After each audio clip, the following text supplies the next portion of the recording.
Let's learn shapes: circle, triangle, square. Hello, little friends! Are you ready to learn about shapes today? Yeah. Let's start with the circle. Look at this round shape.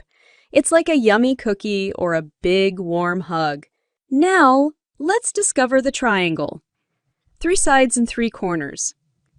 Just like a pointy hat or a slice of pizza. Next up is the square. Oh, it has 4 sides that are all the same length. Imagine a perfect little window or a cozy book. Can you find a circle around you? How about a triangle? And where's a square hiding? Great job!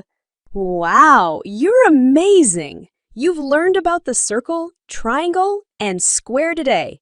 Shapes are everywhere, and now you know them too. Keep exploring, little learners. Thank you for joining us today. See you next time for more exciting adventures of learning.